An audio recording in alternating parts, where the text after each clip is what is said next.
जब भी हम लोग इंडिया वर्सेस पाकिस्तान मैच की बात करते हैं तो यकीन मानिए ये मैच सिर्फ एक मैच नहीं होता है। ये एक इतिहास, राजनीति, प्रेशर, प्राइड, इन सब का एक मिक्स होता है। एंड इस बार जो ये मिक्स बना था ये कोलंबो में जाके बना था।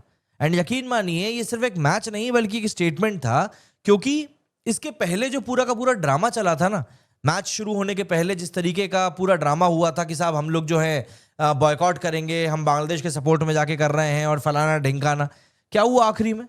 पहले तो आप कह रहे थे कि हमने अपने प्राइम मिनिस्टर से बात करी है और उन्होंने कहा है कि नहीं आप इंडिया से आके नहीं खेलेंगे, आप पूरा वर्ल्ड कप खेलिए और मतलब क्या क्या बातें आपने करी थी। एंड इन द एंड क्या किया आपने? मतलब कुछ भी नहीं। और इंडिया ने वो सही किया, जो प्री मैच में पूरा ड्रामा हुआ ना वो इंडिया ने सही किया। हैंडशेक नहीं किया ना, क्या इज्जत रह गई तुम्हारी? तुमने तो हाथ नहीं मिलाया ना, हमने हाथ मिलाया। बस इज्जत अगर तुमको अपनी रखवानी है तो पहले अपनी बात की इज्जत रखना शुरू करो। वो तुमसे हो नहीं पा रहा है। इंडिया ने तुमसे मैच खेला और 61 रन से तुमको हराया, ये कोई छोटा मोटा नंबर नहीं है।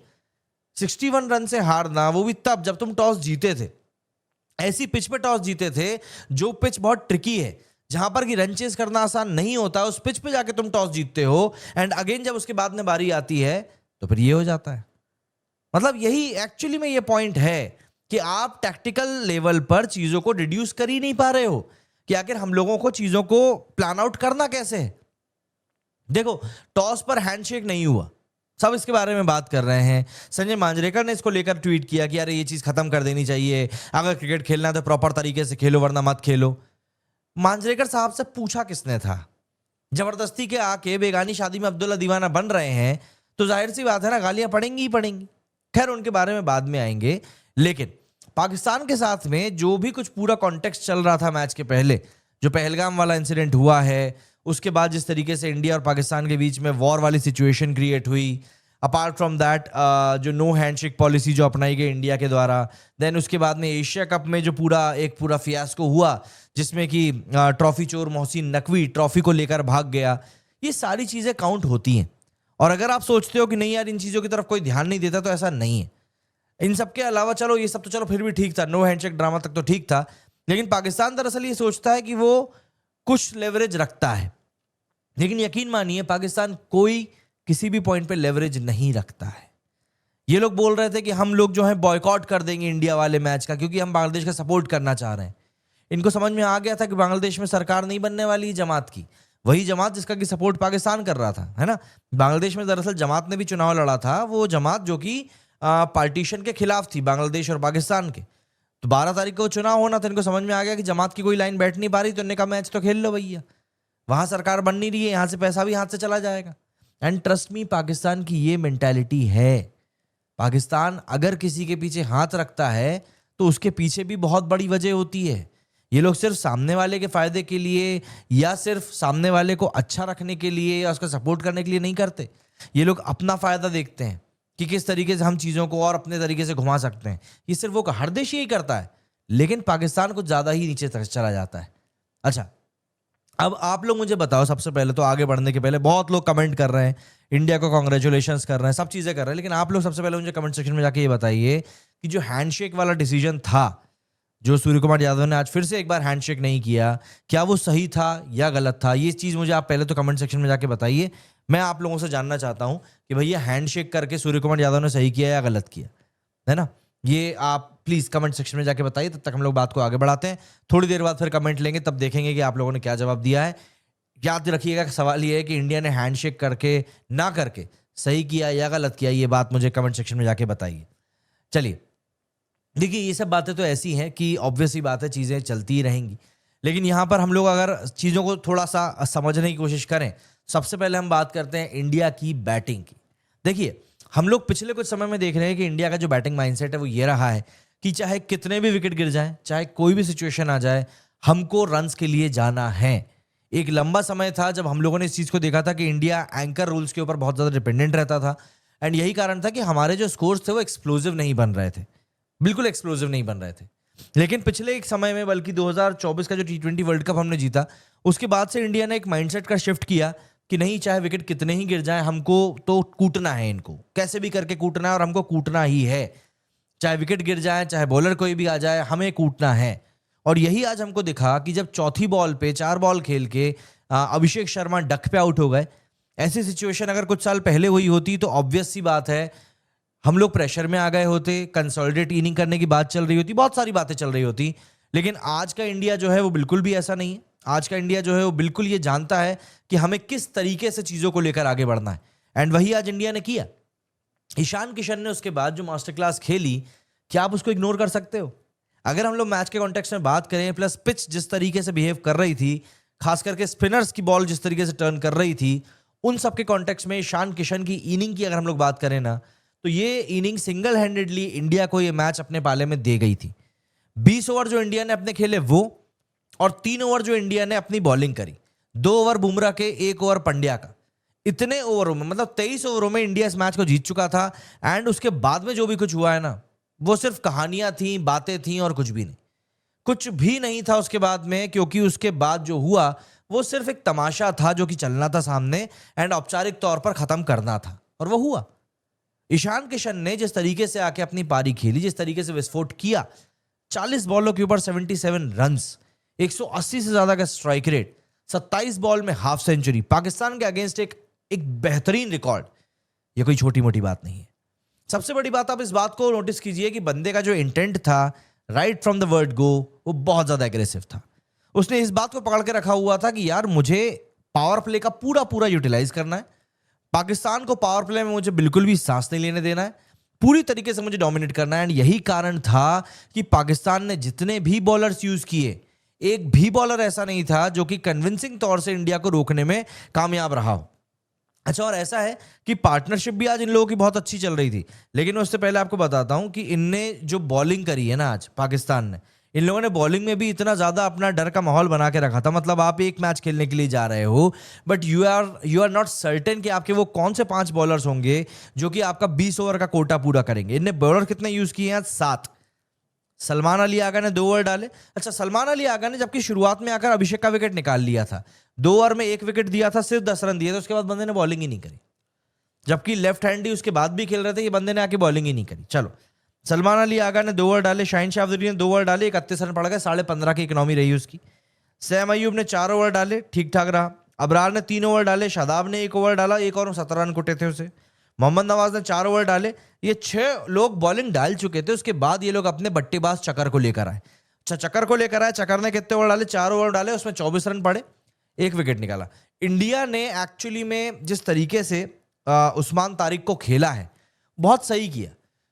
उसकी बॉल अगर लूज आ रही थी तो उस पर बाउंड्री हिट कर रहे थे, वरना सिंगल डबल 3 रन तक इंडिया ने लिए। और वो बहुत सही सिचुएशन रहती है जब आप ऐसे बॉलर्स को सामने जाते हो ना, जिसके बारे में आपको पता नहीं है कि यार ये बॉलर कैसी बॉलिंग कर सकता है, तो इट्स बेटर कि आप उस बॉलर को उसकी बॉल की मेरिट के बेसिस पे खेलो। और सबसे बड़ी बात यहां पर यह हुई कि जो पार्टनरशिप थोड़ी बहुत हो रही थी, जैसे ईशान किशन ने बैटिंग करी थी, उसमें जिस तरीके की तिलक वर्मा के साथ में ही पार्टनरशिप हुई, वो वाकई में बहुत शानदार था, बहुत शानदार था। क्योंकि ऐसे सिचुएशंस में ना तिलक वर्मा का सपोर्ट करना बहुत जरूरी था। जब आपको दिख रहा है कि आपका जो सामने वाला बैट्समैन है वो कंटिन्यूअसली हिट कर रहा है, अच्छा हिट कर रहा है, और ऐसा हिट कर रहा है जो कि आपके मैच को आगे तक लेके जा सकता है, तो I don't get any reason कि तिलक को उसे स्ट्राइक क्यों ना देना चाहिए। वो बता लगा कि जब ड्रिंक्स ब्रेक हुई और उसके बाद तिलक को बैटिंग मिली तब वो आउट हो गया, बट स्टिल मुझे ऐसा लगता है कि तब तक काफी हद तक सिचुएशन जो थी वो इंडिया के कंट्रोल में थी, and India was playing very nice match. India के हाथ में पूरा पूरा कंट्रोल था, इंडिया बहुत अच्छे तरीके से वहां पर काउंटर अटैक कर पा रहा था। एंड ये एक सिचुएशन होती है जिसमें कि आप मान सकते हैं कि आपका जो प्लेयर है वो वाकई में दम दिखाने वाला है। अच्छा, काफी सारे कमेंट्स आ गए, कुछ एक कमेंट ले लेते हैं। यहाँ पर रोहन ने लिखा है कि भाई मुझे लगा है कि आज हाथ मिला लेना चाहिए था क्योंकि पाकिस्तान ने आज एग्रेशन नहीं दिखाया। देखिए रोहन भाई, मेरी बात बस इतनी है कहने की कि पाकिस्तान के पास ना एग्रेशन दिखाने का कोई कारण नहीं था। किस मुंह से एग्रेशन दिखाएगा सामने वाला? इन लोगों ने क्या किया, एशिया कप में इन्हें एग्रेशन दिखाया, वहां पर जरूरत से ज्यादा हो गया, फिर भी हार गए। तो आज इनको पट्टी पढ़ा के भेजा गया था कि भाई एग्रेशन नहीं दिखाना है तुमको बिल्कुल भी। क्यों? क्योंकि अगर तुमने एग्रेशन दिखाया तो सामने वाले आके तुमको कूटेंगे। हाथ मिला लेना मुझे इसलिए गलत लगता है क्योंकि अब हाथ मिलाने का ना वक्त नहीं है। या तो आपको शुरू में ही बंद नहीं करना था हाथ मिलाना, और अब बंद कर दिया है ना, तो फिर उस तरीके से रहो। सिंपल सी बात है, मैं इतना मानता हूं। एक और ने कमेंट किया भाई साहब कि हैंडशेक नहीं किया तो अच्छा हुआ, कारण पाकिस्तान में पानी नहीं होने की वजह से हाथ गंदा होता है। ये भी ठीक है भाई, अच्छा, एक सवाल और है मेरा आप लोगों के लिए, अगर आप अभी भी कमेंट्स में एक्टिव हैं तो प्लीज इसका जवाब दीजिएगा कि क्या ईशान किशन को अब परमानेंटली ओपनर बना देना चाहिए, है ना? क्योंकि देखिए ईशान किशन ने बहुत शानदार तरीके से वापसी करी है, बहुत शानदार तरीके से बंदे ने अपना कमबैक किया है, और कहीं ना कहीं हमको इस बात को समझना पड़ेगा कि ईशान किशन ने ये सब रातों रात नहीं किया है। जब बंदे को टीम से ड्रॉप किया गया था उसने बहुत मेहनत करी है, हर एक स्किल के ऊपर मेहनत करी है, एंड वहां से फिर वो उस पूरी सिचुएशन को निकाल कर लेकर आया है अपने लिए, जहां पे उसने पूरी चीज को पॉजिटिवली क्रिएट किया है।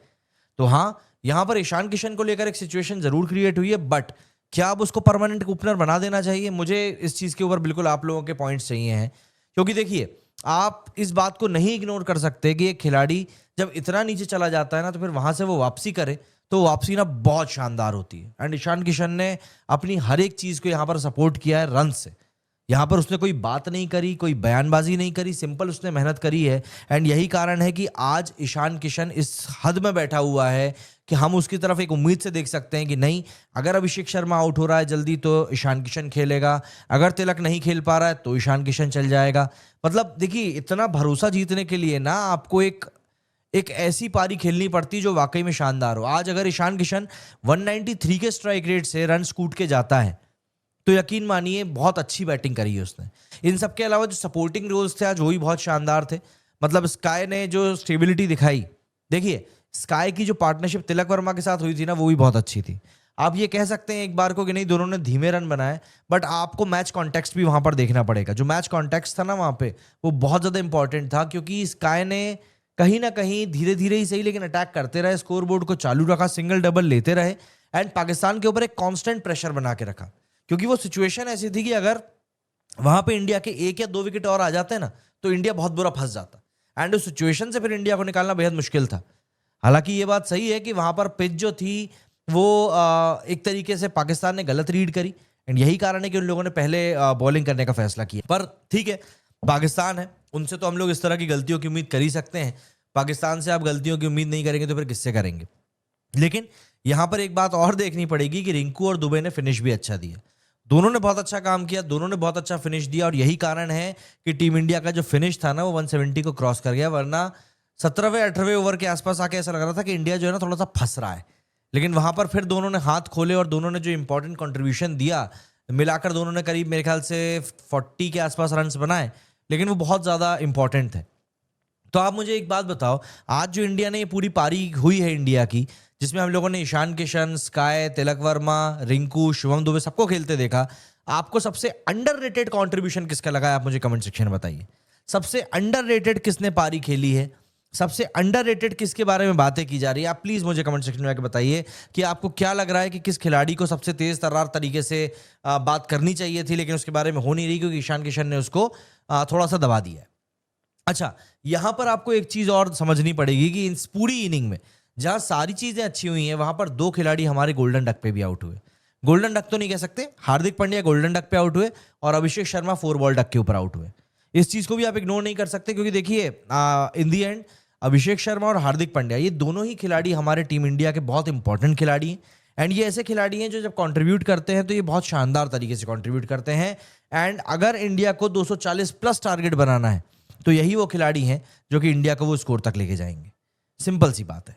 क्योंकि देखिए ये चीज कहीं ना कहीं मुझे ऐसा लगता है कि बताती है कि यार इंडिया कितनी ज्यादा डेप्थ रखती है अपनी बैटिंग में, कि अगर हमारे 2 प्रोमिनेंट बैट्समैन डक पे भी आउट हो जाए, उसके बावजूद भी इंडिया में वो मादा है आज की तारीख में कि वो एक पार स्कोर, एक कॉम्पिटिटिव स्कोर बना सकती है, खड़ा कर सकती है।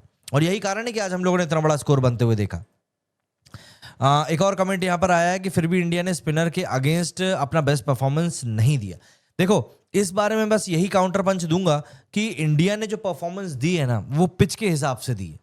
यहां पे पिच ऐसी नहीं थी कि आप किसी भी तरीके से खिलाड़ियों को टारगेट करके उनको मेरिट के ऊपर ना मारें। अगर बॉल खराब आ रही तो मार सकते हैं, लेकिन बॉल इतनी रैंक टर्न हो रही थी, आप देखो ना, ये लोग पढ़ पाए क्या? पाकिस्तान वाले जो थे ये बॉल को पढ़ पाए? नहीं पढ़ पाए ना। इसीलिए नहीं पढ़ पा रहे थे क्योंकि चीजें जो थी ना वो बिल्कुल बॉल जो थी, चीजें भी नहीं, बॉल जो थी वो ऐसी टर्न हो रही थी कि समझने लायक थी नहीं वो जगह। As simple as that. अच्छा, यहां पर अगर हम लोग पाकिस्तान की बॉलिंग स्ट्रेटेजी की बात करें, 6 स्पिनर की स्ट्रेटेजी थी, 6।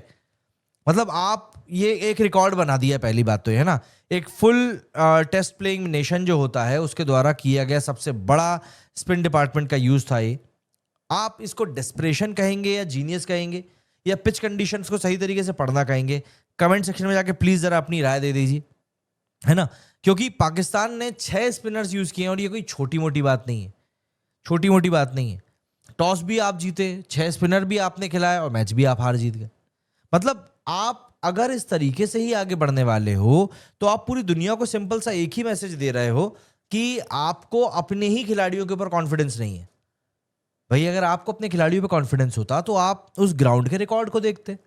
भाई जिस ग्राउंड पे बैटिंग पहले करने वाली टीम जीत रही है उसको, जब मुझे समझ में आ रहा है यार यहां बैठ के कि भाई वहां वाली पिच के ऊपर चेज करना आसान नहीं है, तो फिर आपकी इतनी कितनी फटी पड़ी है कि आप इंडिया से डर के मारे आप बोल रहे हो कि नहीं यार हम तो भैया चेज ही करेंगे। क्यों? क्योंकि इंडिया ना बहुत बड़े तरीके से चेज करता है।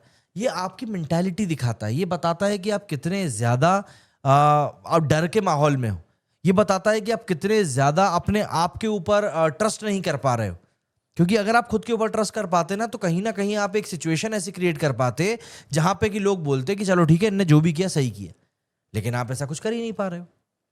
तो आप मुझे बताओ कमेंट में कि आपको लग रहा है कि पाकिस्तान जो है इंडिया को लेकर कुछ ज्यादा ही ओवरथिंक करने लगा है? क्या आपको लगता है कि पाकिस्तान इंडिया को लेकर इतनी ज्यादा प्लानिंग मोड में चला जाता है कि उनके प्लान्स एग्जीक्यूट होने लायक ही नहीं रह जाते?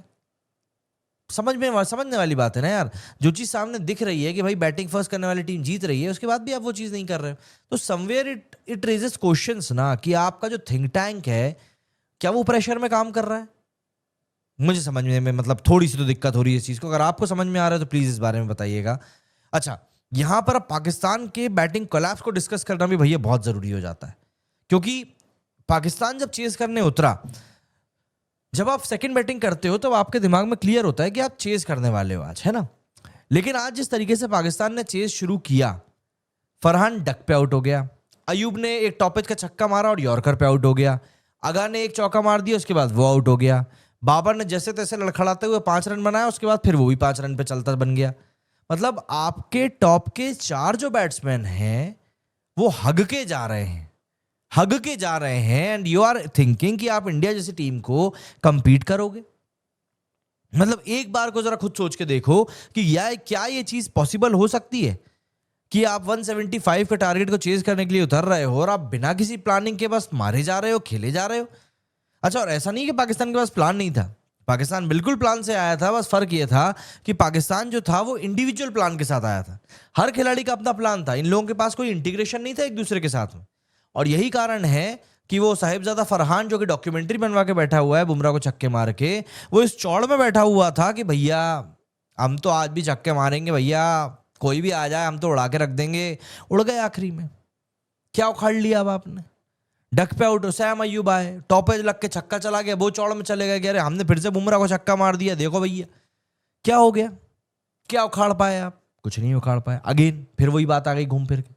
इस तरीके से अगर चीजें चल रही होती ना तो फिर तो मतलब मुझको नहीं लगता कि कुछ ज्यादा कहने सुनने की बातें थी, है ना। मैच मतलब जब ये चारों बैट्समैन आउट हुए ना, फरहान डक पे गया, अयूब यॉर्कर पे गया, आगा का विकेट गिरा। आगा जी 15 वाला मैच चाहिए, आगा जी हार के दे दो हमको आगा जी, क्योंकि जीत हमें हजम नहीं होती है आगा जी। मैं इसकी टांग आगा जी की, एक विकेट लेकर आगा जी सोच रहे थे कि आज हमने विश्व कप जीत लिया है, और देखो क्या हवा निकली है इनकी। समझ में नहीं आता क्या करते हैं भैंस की टांग। मतलब भाई कुछ तो इज्जत खुद की कर लो। मतलब क्या मुंह से ये लोग घर वापस जाते होंगे? इनके घर वाले जब इनको भेजते होंगे अपने घर से तो ये लोग भी सोच के भेजते होंगे हमारा लगा जंग पे जा रहा है, भारत से खेल के आएगा। और वो भी तब जब तुम इतनी नौटंकी करके आ रहे हो, इतनी नौटंकी करके आ रहे हो कि यार हम लोग मतलब बिल्कुल मैच नहीं खेलेंगे, और फिर मैच खेलेंगे तो फिर ये करेंगे। क्या क्या घर जाके क्या मुंह दिखाते होंगे? इनके घर वाले इनके मुंह पे चुल्लू और पानी फेंक के तो नहीं मारते होंगे? आ गए साले फिर से हार के। सीरियसली यार, मैच यहीं खत्म हो चुका था जब ये लोग 4 आउट हुए ना, मैच वहीं पर खत्म हो चुका था। अच्छा, ऐसा नहीं है कि यहाँ पर फाइट बैक अटेम्प्ट नहीं किया। मैक्सवेल टाइप का कमबैक यहाँ पर एक कोशिश करी गई, यहाँ पर कि चलो मैक्सवेल टाइप का कमबैक यहाँ पर कर लेते हैं। उस्मान प्लस शादाब की एक पार्टनरशिप थोड़ी सी फ्लरिश करी, लेकिन वो भी फेल कर गई। जब आपके ऊपर के 4 आउट हो चुके हों तो नीचे वाली जो पूंछ है आप उससे कैसे उम्मीद कर सकते हो कि भैया वो लोग ढंग से खेल जाएंगे? हम्म। अच्छा, यहां पर सिर्फ पाकिस्तान की बैटिंग कोलैप्स नहीं हुई है, इंडिया की बॉलिंग की मास्टर क्लास भी हमको यहाँ क्लियर तौर पर दिखाई दी। बुमराह को जो जितना बोला गया था कि नहीं यार ये जो बुमराह है ये ढंग की बॉलिंग नहीं कर रहा, बुमराह की तो धार खत्म हो रही है और बुमराह तो खराब हो गया है, वो साहिबजादे ने तो छक्के मार दिए इसको और ये और वो। एक यॉर्कर मारी अयूब को, एक यॉर्कर, काम खत्म हो गया उसका, काम खत्म। ओवर में बंदा 2 विकेट लेकर गया। आप मुझको सीरियसली दिल पे हाथ रख के बताओ, दिल पे अपने हाथ रख के बताओ, नहीं लगता तुमको कि बुमराह अभी भी बिगेस्ट मैच विनर प्लेयर है? मतलब ये आदमी हर सिचुएशन से तुमको मैच निकाल के दे रहा है। इतनी अगेंस्ट उसके बातें हुई। अगर आज को मुझे लगता है कि गंभीर बोलता भी ना कि नहीं यार बुमराह हम तेरी जगह अर्शदीप को खिला रहे हैं, तो बुमराह ना गंभीर को ऐसे उठा के यूं लग देता, भाई साहब आज ना हो पाएगा, आज तो बुमराह खेलेगा। और बुमराह अगर बोल रहा है ना खेलने का, तो उसके पीछे एक बड़ा कारण है। कारण ये है कि बुमराह को वहां पर प्रूफ करना है कि भाई वो जो छक्के पड़ गए ना वो पड़ गए, दोबारा ना हो पाएगा। एक यॉर्कर मारी सैम अयूब को घुमा के, बंदे का बल्ला नीचे नहीं आ पाया था, जाके जूते पे ऐसी बॉल पड़ी ना, वो जाके अपना जो अंगूठा देखेगा कि भाई अंगूठा कहीं मेरा सूझ तो नहीं गया। ये होता है जब आप एक ऐसे वर्ल्ड क्लास बॉलर के सामने खेलते हो ना, जिसको कि आप बोलते हो प्रीमियम फास्ट बॉलर हैं हम पाकिस्तान के, प्रीमियम फास्ट बॉलर। सीरियसली ये प्रीमियरशिप है तुम्हारी? साला 2 ओवर में 35 रन खा के जा रहे हो, प्रीमियर फास्ट बॉलर बनेंगे ही तुम? मतलब मुझको सीरियसली बताओ, बुमराह बिग मैच प्लेयर है कि नहीं है? ये तो मुझे कमेंट करके बताओ अब भी कि अब भी। अच्छा, बुमराह और अगर हम लोग हार्दिक पांड्या से आगे बढ़े, बुमराह और हार्दिक पांड्या से अगर हम लोग आगे बढ़े, तो इंडिया का स्पिन वेब जो बना था, अक्षर ने बाबर को जिस तरीके से किया, कुलदीप ने जिस तरीके से कंट्रोल किया, और वरुण चक्रवर्ती तो खैर थे ही, लेकिन सबसे ज्यादा सरप्राइज मेरे को यहां पर तिलक ने किया। मतलब तिलक को जो इंडिया ने बॉलिंग कराई ना, मैं आपको बताता हूं, वो एक्चुअली में बॉलिंग का कोई प्लान नहीं था। तिलक को सिर्फ इसीलिए बॉल दी गई कि तू जा और पाकिस्तान की और बेइज्जती कर, पाकिस्तान की और बेइज्जती कर कि देखो हम तुम्हारे सामने तिलक वर्मा से बॉलिंग करा रहे हैं और तुम उसको भी नहीं खेल पा रहे हो। इनको एक्चुअली में ये वाला पॉइंट प्रूव करना था, और देखो कर दिया। बाबर आजम घंटे का नहीं यार, बाबूजी द किंग है यार वो। बाबूजी द किंग के पास में आज पूरा मौका था मैच निकालने का, निकाल पाया क्या? हक ही गया ना आखिरी में। ये होता है एक्चुअली में जब आप सिचुएशन को सिर्फ ये सोच के खेलते हो कि नहीं यार हम तो यहां से सब चीजें कर सकते हैं। ऐसा होता नहीं है बाबू, लेकिन असलियत में चीजें बेहद अलग होती हैं। बाबर आजम का करियर मेरे हिसाब से पाकिस्तान वालों को ना आप खत्म कर देना चाहिए, उसके बाद पूर्ण विराम लगा देना चाहिए। जो थोड़े बहुत टेस्ट मैचेस आप खेलते रहते हैं गली मोहल्लों में जाकर, उसमें आप भले इसको खिला लो, क्योंकि आपके पास टेस्ट के प्लेयर है नहीं। एंड जो खिलाड़ी T20 में भी टेस्ट खेल रहा हो उसे तो आपको खिलाना ही पड़ेगा ना। तो इस चीज को आपको थोड़ा सोचना पड़ेगा कि भैया किस तरीके से हम यहां पर चीजों को लेकर चले। देखो सबसे बड़ी बात यह है, मुझको तो ऐसा फील होता है कि इंडिया की जो बॉलिंग डेप्थ है, बैटिंग के साथ साथ जो हमारी बॉलिंग डेप्थ है वो भी वर्ल्ड क्लास है।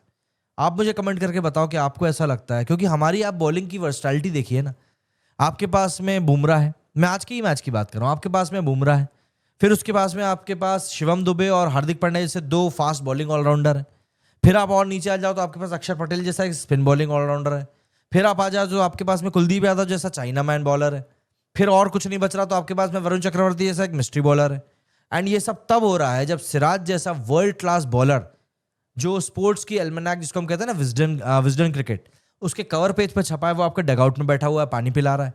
अर्शदीप जिसने कि इंडिया की तरफ से सबसे ज्यादा T20 विकेट लिए हैं, वो आपका बैठा हुआ है डगआउट में। शिवम राणा ने सब्सक्राइब कर लिया जी इसी बात पे, तालियां, यहाँ नहीं तालियां, ये रही तालियां, ये रही तालियां, है ना। जब ऐसे लोग आपके साथ डगआउट में बैठे हुए हैं तो आप एक बात मुझको बताओ ना, क्या आपको नहीं लगता कि इंडिया का जो बॉलिंग डेप्थ है बहुत ज्यादा शानदार नहीं है? बहुत ज्यादा शानदार यार, क्योंकि जिस तरीके से इंडिया बॉलिंग कर रही है ना, वो वाकई में बहुत अच्छी है, बहुत अच्छी है।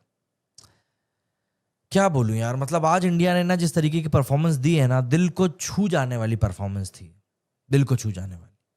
पाकिस्तान के खिलाफ फास्टेस्ट 50 पड़ गई, 6 स्पिनर्स का रिकॉर्ड बना लिया पाकिस्तान ने। एंड पाकिस्तान के खिलाफ जो इंडिया का T20 में डोमिनेंस है वो साफ तौर पर दिखाई दे रहा है। हम लोग एशिया कप में ऑलरेडी इन लोगों को अभी 3 मैच हरा कर आए हैं। अनिमेश जी ने भी सब्सक्राइब किया है, धन्यवाद जी। तो अभी इनको एशिया कप में हम लोग बैक टू बैक 3 मैचेस हरा के आए हैं। एंड उसके बाद में अब ये सिचुएशन है यहाँ पर कि एक बार फिर से ये लोग हमारे हाथ से हार के जा रहे हैं। अब आप सोच कर देख लीजिए। देखिए मेरे लिए वायरल डोज 269 इनने भी सब्सक्राइब किया जी, धन्यवाद। देखिए मेरे लिए क्या है ना, मेरे लिए स्टार्ट्स का मतलब क्रेडिबिलिटी होता है। अगर आप वाकई में परफॉर्म कर रहे हो, अगर आप वाकई में चीज़ों को उस तरीके से शोकेस कर रहे हो जिस तरीके से आप चाहते हो, तो फिर ना वो चीज़ें ग्राउंड पे दिखती हैं। अगर आप सिर्फ बातें कर रहे हो कि नहीं जी हम ये कर देंगे, नहीं जी हम वो कर देंगे, हम ऐसे हैं, हम वैसे हैं, तो ना काम नहीं चलता। आज के ज़माने में जब हर कोई ऑपरेशन थिएटर अपने घर में खोल के बैठा हुआ है जैसे कि मैं, तो आपकी एक-एक चीज़ को बारीकी से समझा भी जाता है, काटा-पीटा भी जाता है। तो आप बच नहीं सकते हो कहीं से कहीं तक भी, है ना? जैसे हम बाबर आज़म की बात करें तो Babar Azam went on to play in the BBL. क्या उखाड़ लिया बंदे ने वहाँ पे? आखिरी में धक्के मार के घर भेजा गया कि जाओ भैया नेशनल ड्यूटी निभा लो थोड़ी-सी। वरना क्या कर रहे थे बाबर आज़म वहाँ पे? देखो, मेरे लिए ये जीत बहुत ज़्यादा मैटर करती है, बहुत ज़्यादा। पहली बात तो ये है कि इंडिया के सुपर 8 चांसेस जो हैं वो ऑलमोस्ट कन्फर्म हो चुके हैं। पाकिस्तान जो है वो डू और डाई मूवमेंट में जा चुका है, एंड जो मोमेंटम है वो पूरा का पूरा शिफ्ट हो चुका है इंडिया के पक्ष में। जिस तरीके से अभी तक पूरी सिचुएशन चल रही थी ना कि इंडिया थोड़ा सा मेक और ब्रेक वाली सिचुएशन में था, अब वो वाली सिचुएशन जो है ना अब खत्म हो रही है। आई लव इंडिया ने सब्सक्राइब किया है ना, तो अब वो वाली जो सिचुएशन है ना वो पूरी तरीके से खत्म हो रही है। इंडिया ने इस मैच को बहुत कन्विंसिंगली जीता है। अब आप मुझे बताओ कि क्या ये इंडिया के लिए, ईमानदारी से बताना, क्या ये इंडिया के लिए टूर्नामेंट डिफाइनिंग मैच हो सकता है? क्या यहाँ से इंडिया का विनिंग मोमेंटम उनके पास कंप्लीटली आएगा? क्या यहाँ से इंडिया अब एक अथॉरिटेटिव स्टेट में जाएगी कि नहीं यार हमें इसी तरीके से अब परफॉर्म करना है, this is going to be our set of rules for the next coming matches? अगर ये चीज़ होने वाली है तो फिर भैया अब आप समझ लो इंडिया क्या करने वाला है। इसीलिए आप कमेंट सेक्शन में अभी जाके बताओ मुझे कि क्या ये टूर्नामेंट डिफाइनिंग मैच था। दुर्गेश दिग्पाल जी का बहुत बहुत स्वागत है चैनल पे जुड़ने के लिए। देखिए, अगर मैं समझूँ ना तो मेरे लिए ये सारी सिचुएशंस जो है ना वो ऐसी हैं जिनको कि देखकर मुझे लगता है कि यार इंडिया बहुत सही तरीके से आगे बढ़ रहा है। लेकिन अगर ये चीज़ें ऐसे ही आगे बढ़ती रहीं तो अच्छा है, वरना दिक्कत हो जाएगी। क्योंकि दिक्कतें तो देखिए वैसे भी दुनिया में कम है नहीं। इंडिया ने इस मैच को जीता और बहुत शानदार तरीके से जीता है।